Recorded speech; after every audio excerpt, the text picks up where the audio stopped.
உங்க பண பிரச்சனைக்கெல்லாம் தீர்வு ஒரு 3000 வருஷம் பழமையான புத்தகத்துல இருக்கு. அதுவும் உலகத்திலேயே வாழ்ந்த மிகப்பெரிய பணக்காரர் எழுதுனதுன்னு சொன்னா நம்புவீங்களா?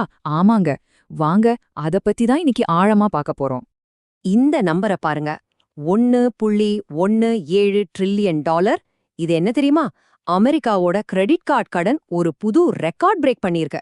இது வெறும் ஒரு நம்பர் இல்ல. இப்போ நாம இருக்கிற நிதி நெருக்கடியோட ஆழத்தை அப்படியே முகத்துல அடிச்ச மாதிரி காட்டுது.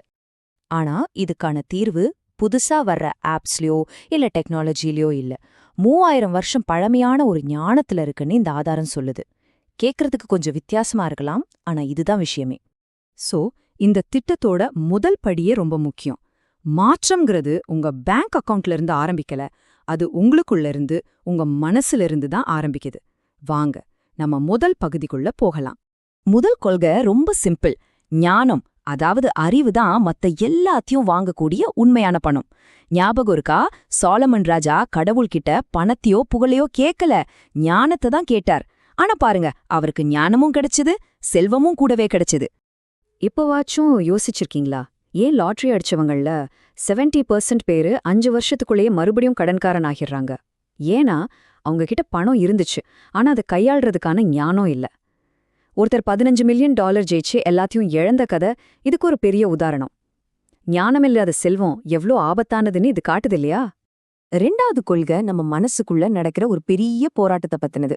ஒரு பக்கம் வறுமை மனநிலை, இன்னொரு பக்கம் செழிப்பு மனநிலை.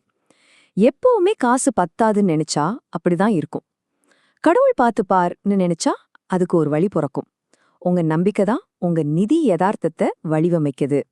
இந்த மேற்கோளை கேளுங்க. உங்க மனசு ஒன்னு செல்வத்தை உருவாக்குது, இல்லனா சுவர்களை கட்டுது. இப்போ உங்க மனசு என்ன செஞ்சிட்டு இருக்கு? உண்மையிலே யோசிக்க வைக்குது இல்லையா? அடுத்ததா 8வது கொள்கை. இது நம்மளோட நெட்வொர்க்க பத்தினது. சிம்பிளா சொல்லணும்னா, நீங்க யார் கூட பழகுறீங்களோ அது உங்க பண நிலைய தீர்மானிக்கும். நம்ம உறவுகளை 2ஆ பிரிக்கலாம். 1 அசெட் உறவுகள், அதாவது சொத்து மாதிரி. இவங்க நம்மள முன்னேற வைப்பாங்க. இன்னொன்னு லயபிலிட்டி உறவுகள், அதாவது பொறுப்பு மாதிரி. இவங்க நம்மள பின்னோக்கி இழுப்பாங்க.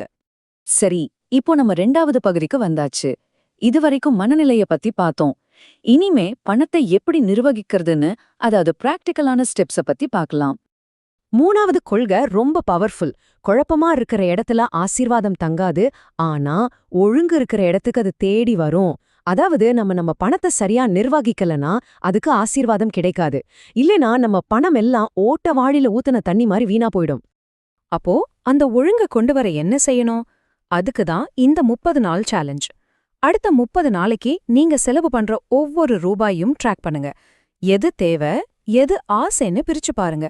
சத்தியமா சொல்றேன், உங்க பணத்தோட கண்ட்ரோல் உங்க கைக்கு வருது, நீங்களே பாப்பீங்க. 4வது கொள்கை ஒரு சிம்பிள் பட்ஜெட்டிங் ரூல். அதுதான் 10-10-80 விதி. உங்க வருமானத்துல 10% மத்தவங்களுக்கு கொடுக்கணும், 10% சேமிக்கணும், மீதி 80%ல உங்க வாழ்க்கை செலவுகளை பாத்துக்கணும். இந்த சார்ட் பார்த்தாலே உங்களுக்கு ஈஸியா புரியும். இந்த 10-10-80 ரூல் ஒர்க் அவுட் ஆகுமான்னு கேக்குறீங்களா? நிச்சயமா ஆகும். சாரான ஒரு சிங்கிள் மதரோட கவியை கேளுங்க.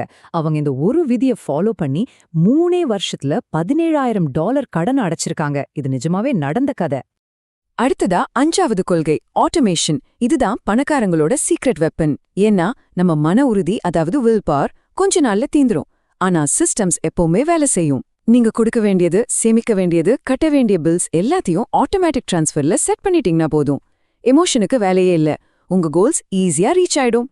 சரி, வாங்க இப்ப நம்மளோட 3வது பகுதிக்கு போலாம். இது கொஞ்சம் ஆழமானது. நம்பிக்கை, கீழ்ப்படிதல், இன்னும் சொல்லப்போனா சில ஆன்மீக விதிகளை எப்படி பயன்படுத்துறதுங்கிறத பத்தி பார்க்க போறோம். 6வது கொள்கை முழுமையான கீழ்ப்படிதல். இங்க நாம கேட்க வேண்டிய கேள்வி, இது ஃபினான்ஷியலா சென்ஸ் கொடுக்குதா அப்படின்னு இல்ல. அதுக்கு பதிலா இத செய்ய சொல்லி கடவுள் சொன்னாரா அப்படின்னு தான் கேட்கணும். இது உண்மையிலேயே ஒரு பெரிய சவால் தான் இல்லையா? மார்க்கஸ்னு ஒரு பிசினஸ்மேனோட கதைய பாருங்க. அவருக்கு ஒரு $50,000 டீல் சைன் ஆகிருந்துச்சு. ஆனா திடீர்னு இந்த டீலை விட்டு விலகிடுன்னு கடவுள் சொல்ற மாதிரி அவருக்கு ஒரு உணர்வு. ஃபினான்ஷியலா பார்த்தா இது ஒரு முட்டாள்தனமான முடிவு. ஆனாலும் அவர் கீழ்ப்படிஞ்சார். என்ன ஆச்சு தெரியுமா? கொஞ்ச நாள்லயே அந்த இன்னொரு கம்பெனி ஒரு பெரிய மோசடி வழக்குல மாட்டிடுச்சு. பாத்தீங்களா அவரோட கீழ்ப்படிதல் அவரை எவ்வளவு பெரிய நஷ்டத்துல இருந்து காப்பாத்திருக்குன்னு. 7வது கொள்கை தாராள குணம். இது கேட்கறதுக்கு கொஞ்சம் வித்தியாசமா இருக்கலாம். அதாவது, குடுக்கறதுனால பணம் குறையாது. அது விதைத்து அறுவடை செய்யற மாதிரியான ஒரு ஆன்மீக விதி. நீங்க எவ்வளவு விதைக்கிறீங்களோ அவ்வளவு அறுவடை செய்வீங்க. ஜேம்ஸ் மற்றும் லிண்டாவோட கதையை எடுத்துக்கோங்க. அவங்களுக்கு பெரிய கடன் இருந்துச்சு. ஆனா அவங்க கிட்ட இருந்ததையும் தியாகமா கொடுத்தாங்க. அதுக்கப்புறம் என்னாச்சு தெரியுமா? அவங்க எதிர்பார்க்காத வழிகள்ல பணம் வந்து அவங்களோட கடன் மொத்தம் அடைஞ்சு போச்சுன்னு இந்த ஆதாரம் சொல்லுது. இது ஒரு அற்புதம் தானே? 9வது கொள்கை, மனம் திரும்புதல். கிரீக்ல இதுக்கு மெட்டானோயான்னு பேரு. இதுக்கு அர்த்தம் என்னன்னா, போற பாதையில சின்ன சின்ன அட்ஜஸ்ட்மெண்ட் பண்றதில்ல, மொத்தமா யூட்டர்ன் அடிச்சு ஒரு புது நிதி பாதைக்கே திரும்புறது. கடனை விட்டு வெளியே வரணும்னா உங்க கிரெடிட் கார்டை கட் பண்ற மாதிரி தைரியமான முடிவுகளை எடுக்க வேண்டியிருக்கும். சரி, இப்ப நம்ம கடைசி பகுதிக்கு வந்துட்டோம். இதுவரைக்கும் பணத்தை எப்படி சம்பாதிக்கிறது, எப்படி நிர்வகிக்கிறதுன்னு பார்த்தோம். ஆனா எல்லாத்துக்கும் மேல ஒரு முக்கியமான கேள்வி இருக்கு. எதுக்காக இந்த செல்வம்? பணத்தோட உண்மையான நோக்கம்தான் என்ன? ஒருத்தன் இந்த உலகத்தையே சம்பாதிச்சாலும் தன்னோட ஆன்மாவை இழந்துட்டா அவனுக்கு என்ன லாபம்? இந்த ஒரு கேள்வி பணத்தை பத்தின நம்ம பார்வையே மாத்தக்கூடிய சக்தி வாய்ந்தது. இது பணத்தோட நோக்கத்தை ரொம்ப ஆழமா நமக்கு புரிய வைக்குது. சோ இதிலிருந்து நாம கத்துக்க வேண்டிய முக்கியமான விஷயம் என்னன்னா, பணங்கிறது நம்ம பெருமையா காமிச்சுக்கிற ஒரு ட்ராஃபி இல்ல. அது ஒரு கருவி, அதாவது ஒரு மிஷனை நிறைவேத்துறதுக்கான ஒரு டூல். நம்ம சுயநலத்துக்காகவும் சொகுசுக்காகவும் மட்டும் இல்லாம ஒரு பெரிய நோக்கத்துக்காக பங்களிக்கிறது தான் அதோட உண்மையான நோக்கம். இந்த முழு விளக்கமும் சொல்ற ஒரு விஷயம், பணம் ஒரு ட்ராஃபி இல்ல, அது ஒரு டூல். அப்போ ஒரு கேள்வி எழும்புது. உங்க கையில இருக்கிற பணத்துக்கு, இல்ல இனிமே வரப்போற பணத்துக்கு நீங்க என்ன நோக்கத்தை கொடுக்க போறீங்க? யோசிச்சு பாருங்க.